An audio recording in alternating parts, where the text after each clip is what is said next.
जी, अस्सलाम वालेकुम। अच्छा, आज हम अल्लाह के फ़ज़ल व करम से शुरू करने लगे हैं जी टेस्ट की प्रिपरेशन। और कौन-सा टेस्ट जी, आपको पता है कि हाल ही में फ़ेडरल पब्लिक सर्विस कमीशन ने एक जो टेस्ट है वो एक जो वैकेंसीज़ हैं उसकी अनाउंसमेंट की है, जिसमें हमने जो तैयारी करनी है वो अबाउट फ़िज़िक्स है, ठीक है? हमारा जो सब्जेक्ट होगा वो फ़िज़िक्स होगा। फ़िज़िक्स के तमाम जो पहलू हैं, तमाम जो एमसीक्यूज़ बेस्ड, लेक्चर बेस्ड, ठीक है, एक्सप्लेनेशन बेस्ड, तो ये सारी चीज़ें हमने कवर करनी है इसमें। और देखते हैं ये कितने लेक्चर बनते हैं। आप लोग सब लोगों ने जो है वो तम्मुल मिज़ाजी से और फ्रीक्वेंटली इस पूरी सीरीज़ को देखना है, वॉच करना है, और इंशाल्लाह आपको आपके मैक्सिमम जो कॉन्सेप्ट्स हैं वो आपके क्लियर हो जाने हैं इसमें। अच्छा, तो बात कर लेते हैं जी हम इसकी जो एडवर्टाइज़मेंट आई है, उसके हिसाब से जी आपकी जो लास्ट डेट ऑफ एप्लीकेशन है, वो है 1 जून 2026। जो रिटन टेस्ट की जो टेंटेटिव डेट आई है, वो आई है जी 11th ऑफ जुलाई सॉरी। तो वो आप इस हिसाब से देख लें कि आपके पास जो टाइम पीरियड है, वो बहुत शॉर्ट है। और सिलेबस जो है वो आपका आपको पता ही है कि आपकी जो 9th 10th से, यानी जो मैट्रिक से आपकी फिज़िक्स शुरू हो रही है टिल मास्टर तक, जो मैक्सिमम पोर्शन होगा ना इसमें, वो मैट्रिक टू इंटर होगा, ठीक है? मतलब जो टेस्ट में मैक्सिमम पोर्शन होगा, maximum portion of in test, ठीक हो गई? क्योंकि आपकी जितनी भी बेसिक्स है ना, जितनी भी आपकी बेसिक्स हैं, जो बेसिक कॉन्सेप्ट हैं आपके, वो इसमें कवर हो जाते हैं, ठीक हो गया? देन स्टूडेंट्स, हम अगर देख लें बाकी बैचलर्स और मास्टर का, तो उसमें जो आपका सिलेबस होना है वो मैं इंशाल्लाह सारा सारा कवर कराऊंगा। तो आपने क्या करना है कि जी लेक्चर 1 से लेकर जो भी हमारा एंड लेक्चर होगा वहाँ तक लाजमी जो है उस पूरे कोर्स को आपने देखना है। मैं समझता हूँ कि मोस्ट ऑफ यू जो है वो टीचर होंगे, और ज़ाहिर है अगर हर बंदे ने मास्टर की है तो वो एक पढ़ी लिखी कौम है। और मेरा ख़्याल है कि जो पढ़े लिखे लोग हैं, उनको पढ़ाना या उनको बताना, इन्फॉर्मेशन देना बड़ा ईज़ी होता है। ईज़ी इन अ सेंस कि बहुत सी चीज़ें ऐसी होती हैं जिनको आपको स्किप करके तो आप जो है वो फॉरवर्ड मूव कर जाते हैं, कि आप बेसिक से लेकर जो ज़्यादा आपके पेचीदा कॉन्सेप्ट्स होते हैं उनको उन तक पहुँच जाते हैं विदाउट एनी कन्फ्यूजन। बजाय इसके कि एक जो क्लास का लेक्चर होता है या यूनिवर्सिटी का लेक्चर होता है, तो उस तरह हम एक ही टॉपिक को डिटेल वाइज करते हैं। तो हम एक टॉपिक नहीं, बल्कि उस टॉपिक से मैं देखूंगा कि जितने भी इम्पोर्टेंट, जितने भी प्रीवियस जो है एफपीएससी के हवाले से जो हमारे एमसीक्यू आए हैं, क्वेश्चंस आए हैं, उन सबको मैंने लेके चलना है। तो स्टूडेंट्स, बिस्मिल्लाह करते हैं जी। हमारा जो सबसे पहला लेक्चर होगा वो लेक्चर जो होगा अबाउट स्केलर्स एंड वेक्टर्स होगा। जी स्टूडेंट, सबसे पहला जो हमारा लेक्चर होगा वो अबाउट स्केलर एंड वेक्टर्स होगा। स्टूडेंट्स, इसमें हमने जो है वो मल्टीपल चीज़ें देखनी है। मल्टीपल चीज़ों से मुराद कि हमने देखना है कि जी हमारे पास स्केलर वेक्टर से लेकर हमने जाना है, यानी यहाँ से लेकर हमने जाना है, ग्रेडियंट हो गया, ठीक है, डाइवर्जेंस हो गया, कर्ल हो गया। तो ये सारी चीज़ें हमने डिस्कस करनी है। अच्छा, तो स्टूडेंट स्केलर के हवाले से और वेक्टर के हवाले से मैं अगर बात करता चलूँ, तो आप सबको पता है कि जो स्केलर क्वांटिटीज़ होती हैं, स्केलर जो क्वांटिटीज़ होती हैं उनमें सिर्फ मैग्नीट्यूड होता है, और साथ यूनिट तो ऑब्वियसली होता ही है। और जो वेक्टर क्वांटिटीज़ होती हैं उनमें क्या होता है, मैग्नीट्यूड तो होता ही होता है, प्लस उनके साथ यूनिट भी होता है और कुछ स्पेसिफिक डायरेक्शन भी होती है। तो students, all those quantity which have magnitude and specific direction are known as vector quantity. Students, याद रखें कि हमारे पास opposite direction in sorry in opposite direction क्या होता है जी, जो वेक्टर्स होते हैं वो सबट्रैक्ट होते हैं, ठीक हो गया? एंड इन सेम डायरेक्शन जो है वो वेक्टर्स क्या होते हैं, एडेड अप होते हैं, एडिशन होती है उनकी। क्या? फॉर एग्जाम्पल स्टूडेंट्स, आपके पास एक बॉडी है, ठीक है, एक ये बॉडी है, इस पे एक फोर्स लग रही है 4 न्यूटन की इस डायरेक्शन को, एक फोर्स लग रही है 3 न्यूटन की इस डायरेक्शन को। अब देखें, मैंने कहा कि इन सेम डायरेक्शन जो वेक्टर्स हैं वो एडेड अप होते हैं, तो डायरेक्शन क्या है यहाँ पे? सेम है ना, सेम डायरेक्शन। तो स्टूडेंट्स क्या होगा जब सेम डायरेक्शन होगी, तो ये ऐड होंगे, तो 4 न्यूटन प्लस 3 न्यूटन, तो ये कितना हो गया जी? 7 न्यूटन। आपके पास आंसर आ गया। बट अगर इन अपोजिट डायरेक्शन हो स्टूडेंट्स, अगर मैं इसी ब्लॉक पे दो जो फोर्सेज हैं उनको अपोजिट डायरेक्शन में लगाऊं, फॉर एग्जांपल हमारी जो F1 है दैट इज 4 न्यूटन, वो इस डायरेक्शन में है, एंड जो F2 है दैट इज सपोज 3 न्यूटन, वो इस डायरेक्शन में है, तो यहाँ पे अब जो रिजल्टेंट होगा, जो सम जो इनकी एडिशन होगी, होगी एडिशन ही सॉरी सब्ट्रैक्शन होगी, तो वो क्या आंसर देगी जी हमें? वो 1 आंसर देगी। क्यों भाई 1 इसलिए दिया क्योंकि यहाँ पे अपोजिट डायरेक्शन आ गई। ठीक है। एक और कंसेप्ट आपका क्लियर करते चलूं स्टूडेंट्स, फॉर एग्जांपल आपके पास ये जो ब्लॉक है, ये जो बॉडी है स्टूडेंट्स, इसके ऊपर फोर्स लग रही है, एक यहाँ पे 3 न्यूटन, एक फोर्स लग रही है सपोज यहाँ पे 4 न्यूटन। ठीक हो गया। अब वो कहता है कि इनका आपने क्या फाइंड करना है जी? आपने इनका रिजल्टेंट फाइंड करना है जी। तो रिजल्टेंट क्या आ जाना है? आपको पता है कि आप पैरेलल शिफ्टिंग कर सकते हैं, इस वेक्टर को उठाएं ना जरा, एक इधर लग रही है डायरेक्शन में, इस डायरेक्शन में, एक इस डायरेक्शन में फोर्स लग रही है, तो आपने क्या करना है? इसको एज इट इज उठाकर इधर कर लेना है, रिजल्टेंट फाइंड करें जी। क्या रिजल्टेंट आएगा? ये आपका 4 न्यूटन इधर आ गया, 3 न्यूटन इधर था, तो रिजल्टेंट क्या आ गया जी? A square plus B square का whole square R is equal to कितना आ गया जी? 3 स्केयर, सॉरी ए कितना है आपको, चलें 3 कर लें, प्लस 4 स्केयर, तो आर कितना आ गया? 9 प्लस 16 25, 25 का स्क्वायर कितना आ गया जी? आंसर आपके पास 5 आ गया। अच्छा स्टूडेंट्स, जो जनरल फार्मूला है एडिशन का, वो है रिजल्टेंट का, वो है R equal to A square plus B square plus 2ab cos of theta, इसका होल स्क्वायर। अब चूंकि इस केस में स्टूडेंट इस केस में चूंकि जो हमारे पास एंगल बिटवीन टू वेक्टर्स है थीटा दैट वाज 90 डिग्री, तो late put it here, r is equal to a square plus b square plus 2ab cos of 90 degree. तो स्टूडेंट्स cos 90 क्या होता है? शाबाश, 0 डिग्री, सॉरी 0 आ जाता है। ठीक है, तो ये क्या हो जाएगा जी? आपकी जो होल इक्वेशन है वो हो जाएगी ए स्क्वायर प्लस बी स्क्वायर इसका स्क्वायर रूट। ठीक हो गया स्टूडेंट्स?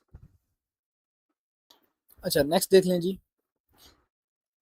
अच्छा स्टूडेंट्स, ये जो हमने एग्जांपल्स देखी हैं, यहाँ पे जो हमने एग्जांपल देखी है, तो हमारे पास डिफरेंट आंसर आ रहे हैं। 7 हो गया, 1 हो गया, ठीक है, यहाँ पे हमारे पास 5 आ गया। इसका मतलब क्या है? इसका मतलब है ये जो दो वेक्टर्स हैं, कौन कौन से भाई? 3 न्यूटन वाला और 4 न्यूटन वाला, ये दोनों वेक्टर्स जो हैं एक हमें रेंज दे रहे हैं। ये हमें क्या दे रहे हैं जी? एक रेंज दे रहे हैं। तो हम पढ़ लेते हैं जी, रेंज ऑफ वेक्टर्स। भाई रेंज क्या होती है? फॉर एग्जाम्पल हम इन्हीं दो वेक्टर्स को उठा लेते हैं, 3 newton and 4 Newton. Students 3 Newton जो है और 4 न्यूटन जो है, इनकी रेंज जो बनेगी, अगर इसको मैं सब्ट्रैक्ट करूं, 4 में से 3 निकालूं, तो ये आ जाएगा जी हमारे पास 4 में से 3 का 1। और स्टूडेंट्स अगर मैं इसको यूं करूं, 4 + 3 करूं अगर, तो ये आ जाएगा 7। इट मीन स्टूडेंट्स कि 1 और 7 यानी 1 से लेकर 4 5 6 7 तक जो है, ये इसकी क्या आ गई? ये इस वेक्टर की रेंज आ गई स्टूडेंट्स जी। तो इसका मतलब है कि ये जो दो वेक्टर्स हैं 3 and 4, ये कैन गिव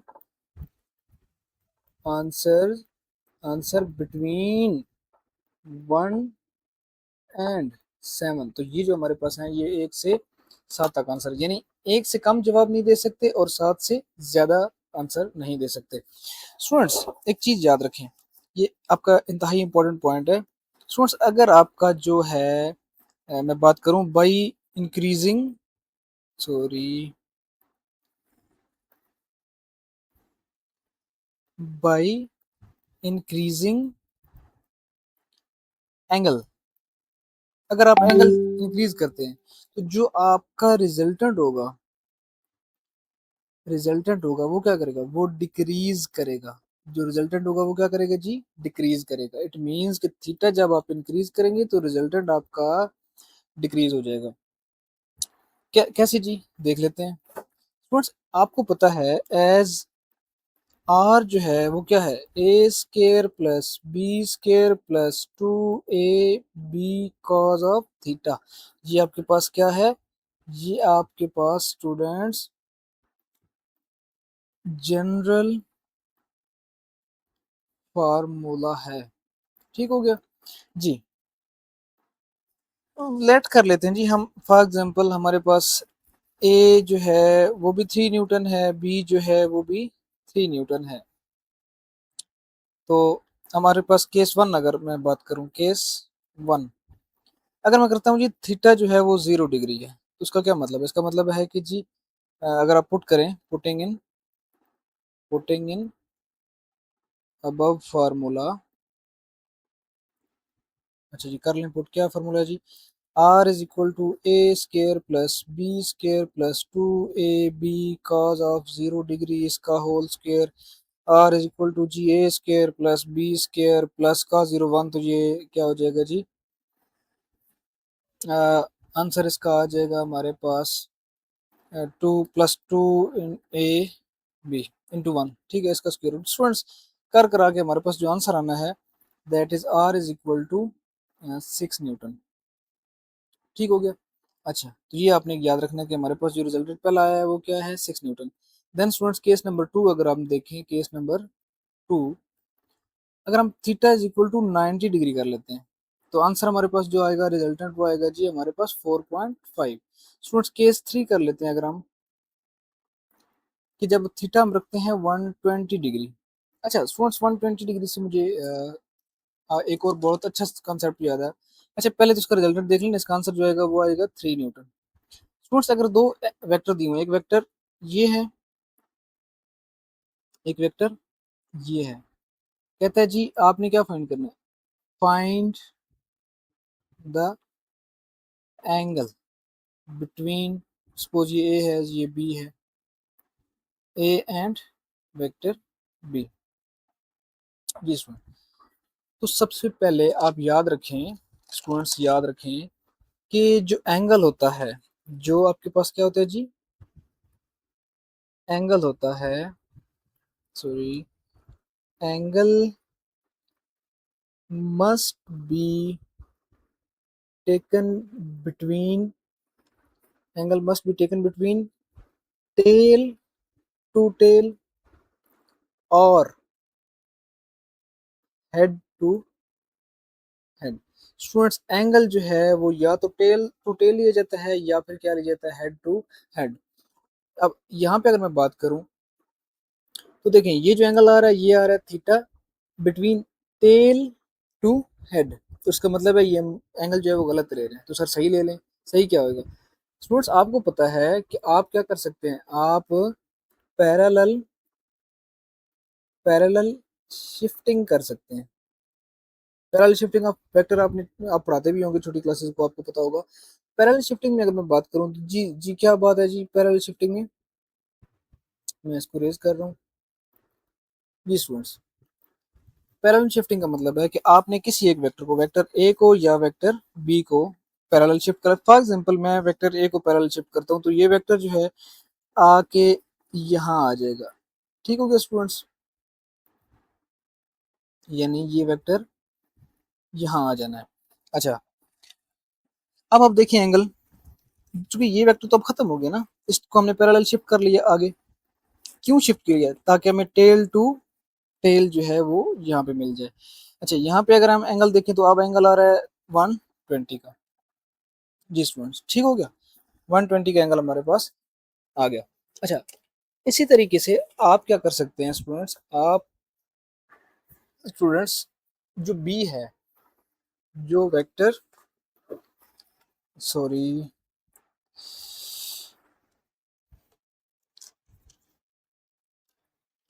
स्टूडेंट्स जो वेक्टर बी है ये वाला, इसको भी पैरेलल शिफ्ट कर सकते हैं, तो वो यहाँ पे कहीं आ जाएगा, उसका भी एंगल जो है वो 120 बनेगा।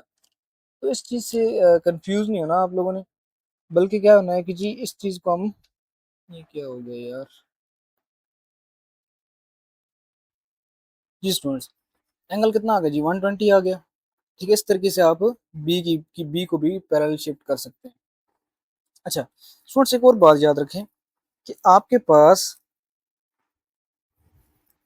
Students remember that at 120 degree, at 120 degree, answer will be the same, ठीक है, फॉर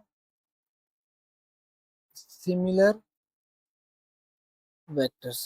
तो आंसर का मतलब क्या है, वो आप जो रिजल्टेंट फाइंड करते हैं, ठीक है।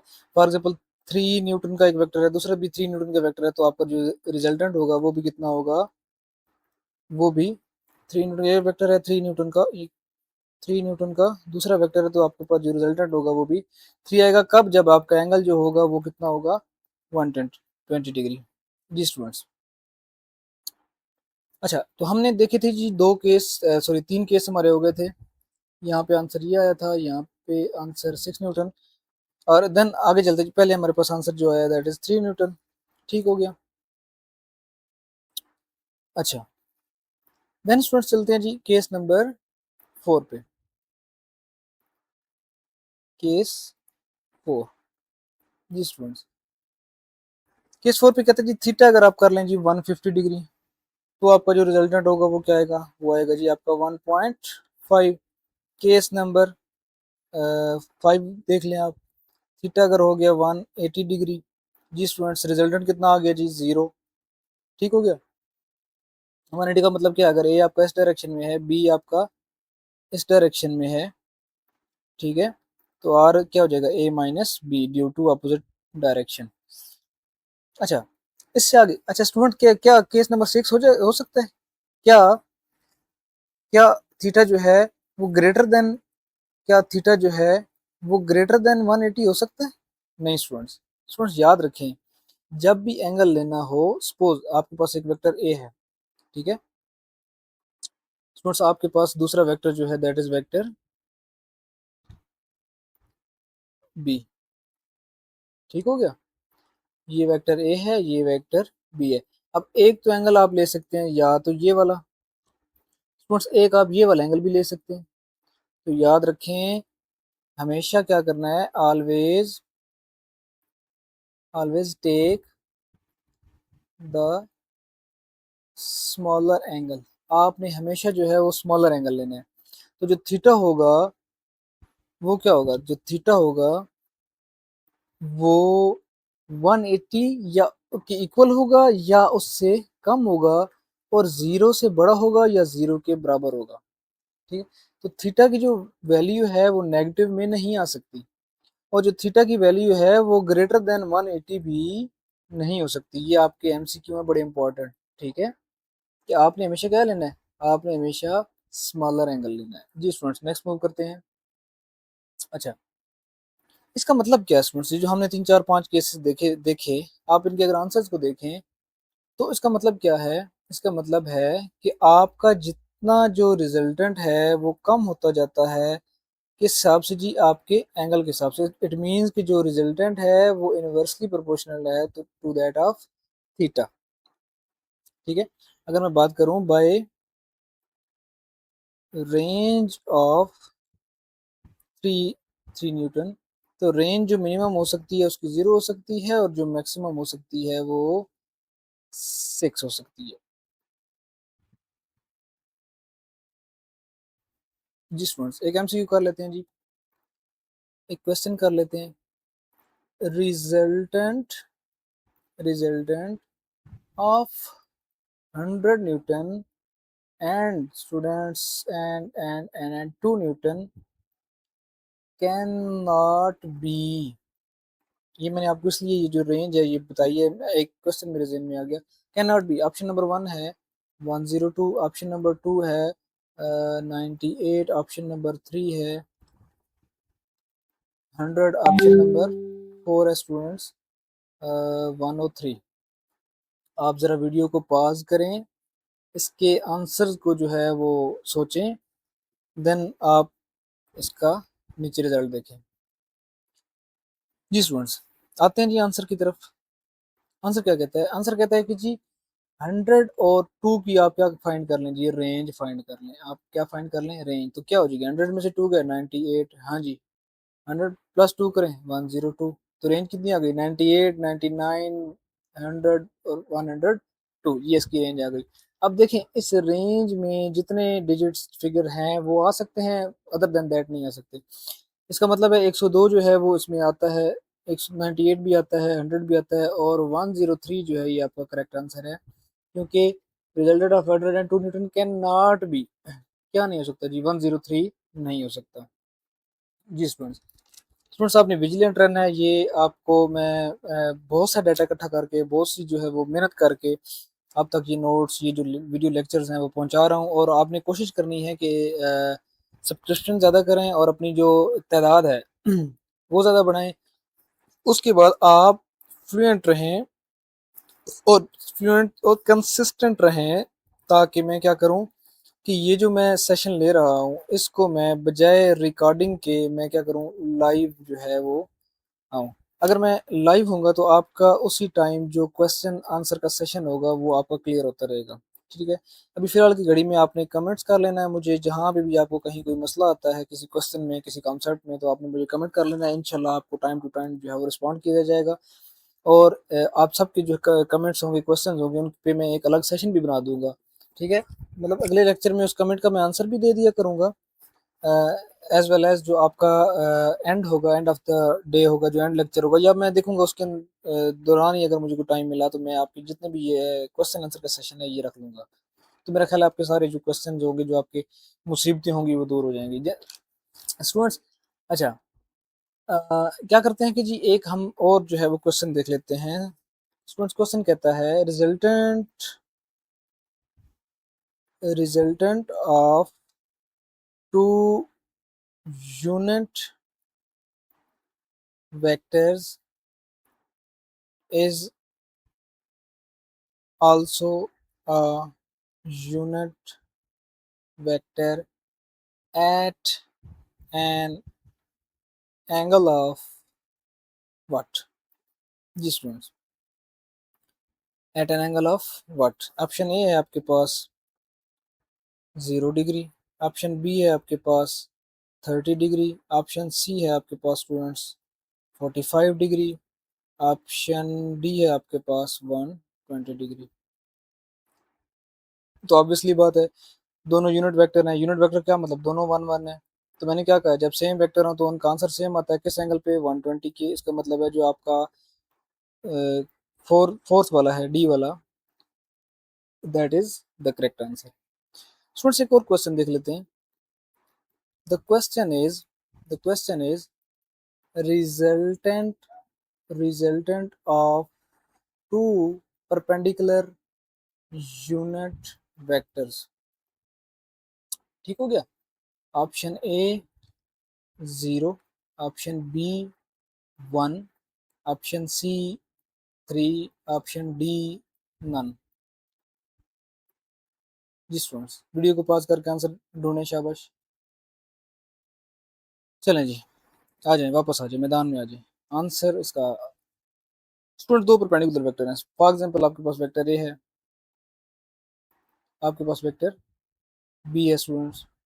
वेक्टर ए, वेक्टर बी, दोनों परपेंडिकुलर हैं। थीटा जो है वो 90 डिग्री है। इनका क्या फाइंड करना है आपने? रिजल्टेंट फाइंड करना है। जी स्टूडेंट्स, फाइंड करें ज़रा।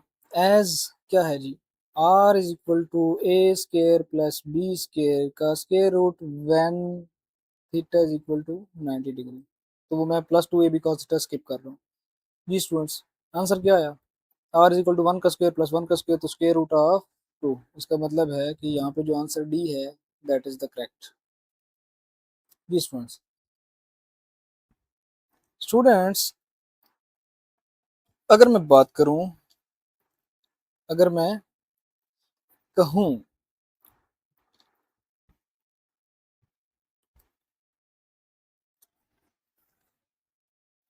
कि हाउ मैनी वेक्टर्स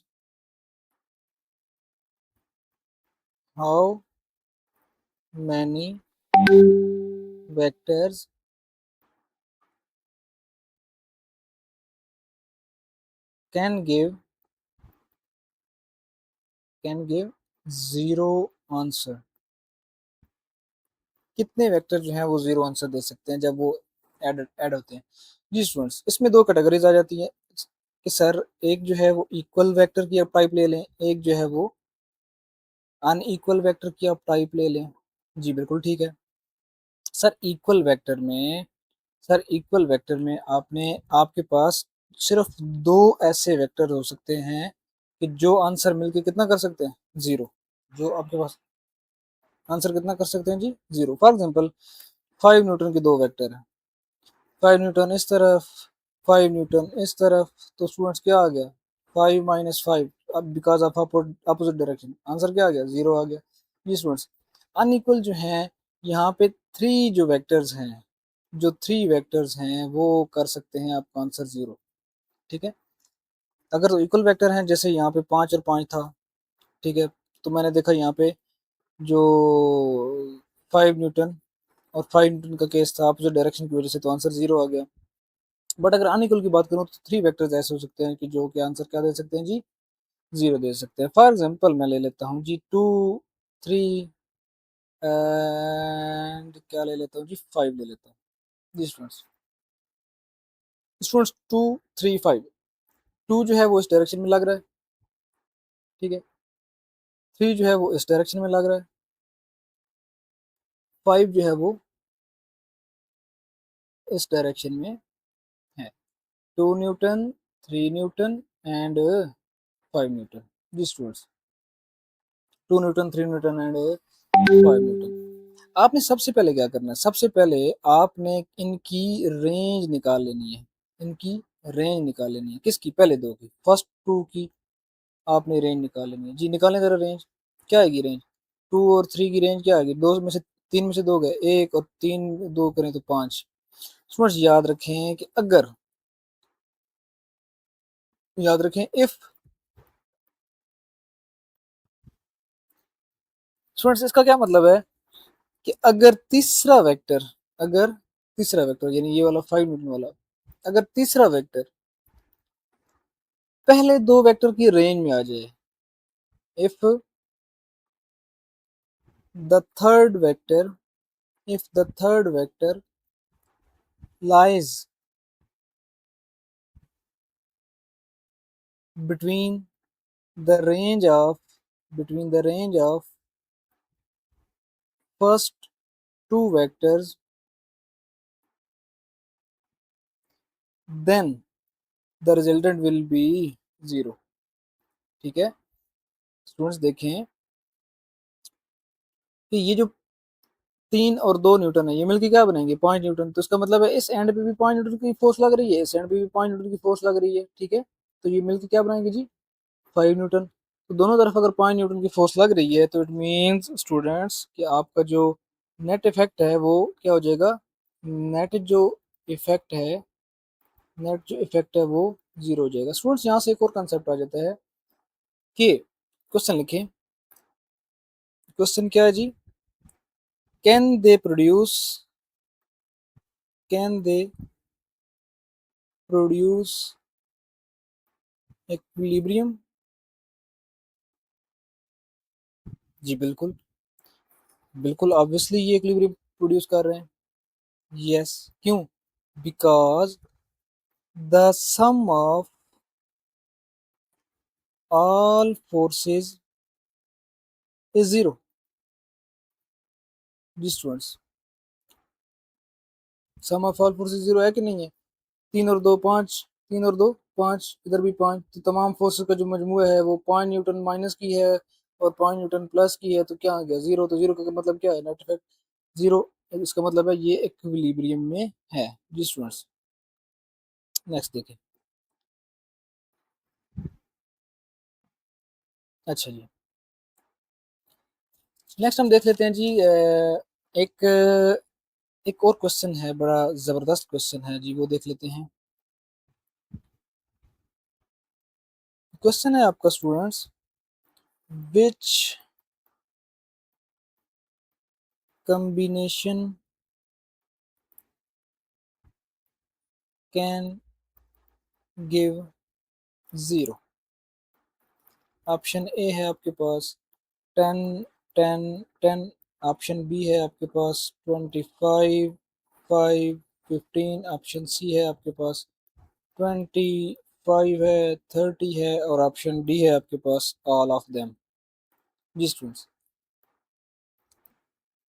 इसका आंसर देखें जी। आपने क्या करना है, सिंपल, पहले दो की रेंज निकालनी। क्या रेंज? 0 से लेकर 20 तक। ठीक है, अब देखें थर्ड वाला पहले की रेंज में आ रहा है। Which combination can give 0? कौन सा कॉम्बिनेशन 0 दे सकता है जी? ठीक है, इसका मतलब है यहाँ जो इसका थर्ड 10 है वो क्या कर रहा है, पहले दो की रेंज में आ रहा है। इट मीन्स के एक दूसरे के इफेक्ट को कैंसिल करने के काबिल हैं, 10 न्यूटन और 10 न्यूटन। तो उसका मतलब है जो ऑप्शन ए है आपका, that is the correct correct option. Student next चलते हैं हम components of components of vectors. जी students, component of vectors. Sir sir दो तरह के हमारे पास जो है वो कंपोनेंट्स होते हैं। एक आपके पास रेक्टेंगुलर कंपोनेंट्स होते हैं, the second one are general. मतलब दो तरह से हम बात करेंगे, या तो हम रेक्टेंगुलर कंपोनेंट्स की बात करेंगे या हम जनरल कंपोनेंट्स की बात करेंगे। स्टूडेंट्स मेरा ख्याल है कि यहाँ पे हमारा जो लेक्चर है वो काफ़ी एक्सीड हो रहा है लिमिट उसकी। तो आई थिंक इसको लेक्चर वन ही रहने देते हैं। देन हम अपना सेकंड जो लेक्चर है उसमें हम कंपोनेंट्स ऑफ जो वेक्टर है उनको डिस्कस करेंगे। ठीक है, अच्छा, ये जो हमारा फर्स्ट लेक्चर था इसमें मैंने थोड़े एमसीक्यूज आपको कम करवाए हैं, आपकी प्रैक्टिस चूंकि अभी तक शायद ना हो। तो देन हमने क्या करना है कि जो अपना मैक्सिमम जो टारगेट है वो अपना फोकस कंसेप्ट बिल्डिंग पे करना है। देन हमने जो maximum number of MCQ, maximum number of questions हैं according to that specific topic, वो हमने इंशाल्लाह क्लियर करने हैं। तो आपने इस सीरीज में बिल्कुल हमारा साथ देना है और जो है अपना भी फ्यूचर सिक्योर करें। बीपीएस जो है 16 माशाल्लाह बहुत अच्छी जॉब है। ठीक है, इसमें कुछ 70, और ये सिर्फ देखें एफपीएससी का नहीं है बल्कि ये है आपका ओवरऑल आपकी फिजिक्स के जो कंसेप्ट हैं वो क्लियर होने हैं। आप पीपीएससी दें, एफपीएससी दें, केपीएससी दें, मतलब जो भी आपका किसी किस्म का टेस्ट हो, इवन इंटर के स्टूडेंट्स हैं, मैट्रिक स्टूडेंट्स हैं, तो ये सारे उनके कंसेप्ट जो है क्लियर हो रहे हैं। तो मैंने मैट्रिक से लेकर मास्टर तक की तमाम फिजिक्स को जो है वो इंशाल्लाह टच करना है। तो मैक्सिमम पोर्शन तो मैंने इंटर और मैट्रिक का करना है। और तो इसमें जो सबसे ज़्यादा फ़ायदा होना है वो आपको इस चीज़ का होना है कि आपकी बेसिक्स जो है वो क्लियर होनी है। तो बी विजिलेंट स्टूडेंट्स, आप साथ रहें तो इंशाल्लाह हम जो है ये जल्द अज जल्द अपना जो ये टारगेट है ये कंप्लीट करेंगे। और आपको मैं सजेस्ट करता हूँ कि इसके अलावा भी फंडामेंटल ऑफ फिजिक्स है, ठीक है, और भी जो बुक्स हैं उनको भी फॉलो करें, उनको देखें, उनको पढ़ें। तो सिर्फ यही जो है वो इनफ नहीं है, बल्कि आपने अपने एंड पे और भी इसकी तैयारी करनी है। ओके स्टूडेंट्स, अल्लाह हाफिज़। जो हमारा लेक्चर नंबर 2 है इंशाल्लाह उसमें हम नेक्स्ट देखते हैं।